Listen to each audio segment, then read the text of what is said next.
दोस्तों, आज हम भारत की राजनीति से जुड़े सबसे बड़े कंफ्यूजन को दूर करने वाले हैं। लोकसभा, राज्यसभा, विधानसभा, विधान परिषद, ये नाम सुनकर उलझन होती है ना।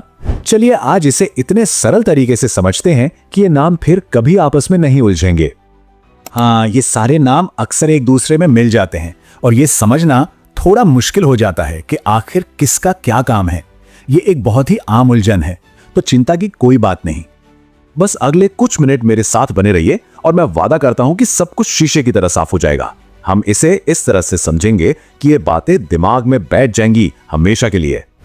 तो इस पूरे सिस्टम को समझने के लिए सबसे पहली और सबसे जरूरी बात को पकड़ते हैं। देखिए, भारत की जो विधायी प्रणाली है वो दो मुख्य स्तरों पर काम करती है। एक है राष्ट्रीय स्तर, जिसे हम केंद्र सरकार कहते हैं, और दूसरा है राज्य का स्तर। बस यही बुनियाद है। ये जो चार नाम हम बार बार सुनते हैं ना, वो इन्हीं दो स्तरों में बटे हुए हैं। दो सदन केंद्र में है, लोकसभा और राज्यसभा, और ठीक वैसे ही दो सदन राज्य स्तर पर हैं, विधानसभा और विधान परिषद। मतलब दो सेंटर में, दो स्टेट में। ये ढांचा ही पूरी व्यवस्था की चाबी है। ठीक है, तो चलिए एक एक करके समझते हैं। सबसे पहले बात करते हैं राष्ट्रीय संसद की और इसके दोनों सदनों को जरा करीब से देखते हैं। पहला है लोकसभा, जिसे लोगों का सदन या लोअर हाउस भी कहते हैं। इसका नाम ही सब कुछ बता देता है। लोगों का सदन मतलब इसका सीधा सीधा संबंध देश की आम जनता से है। हम और आप जैसे लोग सीधे वोट देकर अपने प्रतिनिधियों को चुनते हैं और वो यहां बैठते हैं। इसीलिए इसे हाउस ऑफ द पीपल भी कहा जाता है। इसके सदस्यों को हम सांसद या एमपी यानी मेंबर ऑफ पार्लियामेंट कहते हैं। अब दूसरी तरफ है राज्यसभा, जिसे राज्यों की परिषद या अपर हाउस कहते हैं। यह पूरे देश का नहीं बल्कि अलग अलग राज्यों का प्रतिनिधित्व करती है, इसीलिए इसका नाम है राज्यों की परिषद। इसके सदस्य सीधे जनता द्वारा नहीं चुने जाते, बल्कि राज्यों के जो विधायक होते हैं ना, वो इन्हें चुनते हैं। इसके सदस्य भी सांसद या एमपी ही कहलाते हैं। अब इन दोनों सदनों के बीच का अंतर समझना बहुत जरूरी है। देखिए, लोकसभा का कार्यकाल होता है 5 साल का और इसे समय से पहले भंग भी किया जा सकता है, इसीलिए ये एक अस्थायी सदन है। वहीं राज्यसभा एक स्थायी सदन है, ये कभी भंग नहीं होती। इसके सदस्यों का कार्यकाल 6 साल का होता है। सदस्य बनने के लिए न्यूनतम उम्र भी अलग अलग है। लोकसभा के लिए चाहिए 25 साल और राज्यसभा के लिए 30 साल। तो ये राज्यसभा का अप्रत्यक्ष चुनाव होता कैसे है? बहुत आसान है। पहला स्टेप, हम लोग यानी आम नागरिक अपने अपने राज्यों में विधायकों यानी एमएलएस को चुनते हैं। दूसरा स्टेप, फिर हमारे चुने हुए वही विधायक राज्यसभा के सांसदों यानी एमपीस को चुनते हैं। मतलब हमारी भागीदारी सीधी ना होकर हमारे प्रतिनिधियों के माध्यम से होती है। चलिए अब केंद्र से हटकर राज्य स्तर पर चलते हैं और आप देखेंगे कि यहाँ की संरचना राष्ट्रीय स्तर से कितनी ज्यादा मिलती जुलती है। अगर वो समझ आ गया तो ये तो और भी आसान है। इसे समझने का सबसे अच्छा तरीका यह है कि आप राज्य विधानमंडल को राष्ट्रीय संसद का ही एक छोटा मिनी वर्जन समझ लीजिए। ये एनालॉजी इसे याद रखना बहुत ही आसान बना देती है। अब देखिए, ये समानांतर संरचना कितनी साफ है।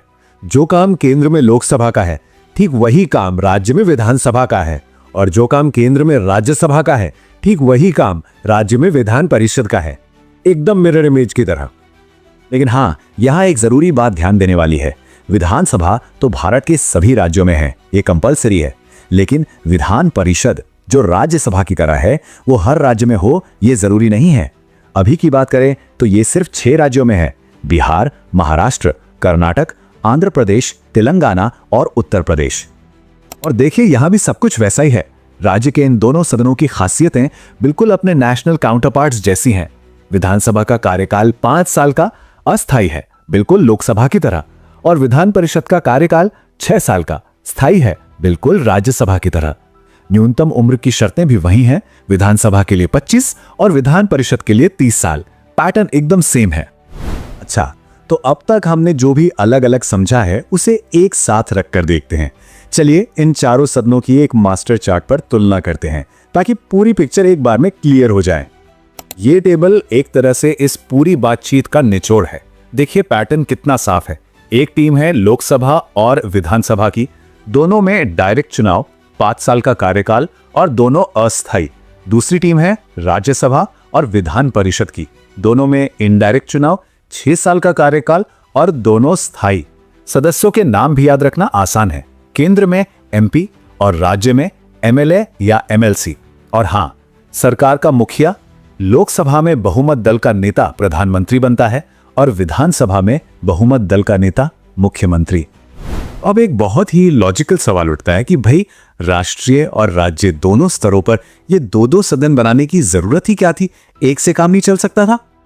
असल में इसका उद्देश्य है शक्तियों का संतुलन बनाना।